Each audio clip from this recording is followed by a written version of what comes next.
السلام علیکم۔ جب آپ اللہ کو ڈھونڈنے کی، اسے جاننے کی تمنا کرتے ہو تو اللہ آپ کا دل سکون ڈھونڈنے میں لگا دیتا ہے۔ ماتھا جب چائے نماز پر ٹکتا ہے تو آنکھیں بند کیے دل سے آواز آتی ہے، سبحان ربی الاعلیٰ۔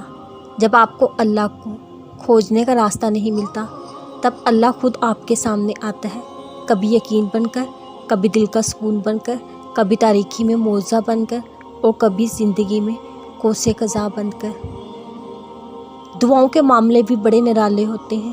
وہ لوگ کتنے خوش قسمت ہوتے ہیں جو کسی کی دعاؤں کا حصہ ہوتے ہیں، اور جو دعاؤں کا حصہ ہوتے ہیں وہ بھلا دل سے کب اترتے ہیں؟ دل سے تو صرف وہی اترتے ہیں جن سے نصیب نہیں ملتے۔ اگر کچھ دل اور دعا میں شامل ہے تو مقدر میں بھی لازم ہوگا۔ فکر مت کرو، تمہارا رب دعاؤں کو معجزوں میں ڈھالنا خوب جانتا ہے۔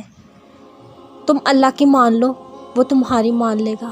جب تم اللہ کی رضا کی خاطر سر جھکا لیتے ہو، اس کا ہر فیصلہ مان لیتے ہو، صبر کے ساتھ دعاؤں کی ڈور تھامے رکھتے ہو، اس پل وہ آزمائشوں کی سب گیریں کھول دیتا ہے، پھر معجزوں کا رخ تمہاری جانب موڑ کر تمہارے صبر کا انعام بھیج دیتا ہے۔ جو اللہ نے دیا تم اس پر راضی ہو جاؤ، پھر جو تم اللہ سے مانگ رہے ہو وہ تمہیں دے کر راضی کر دے گا انشاءاللہ۔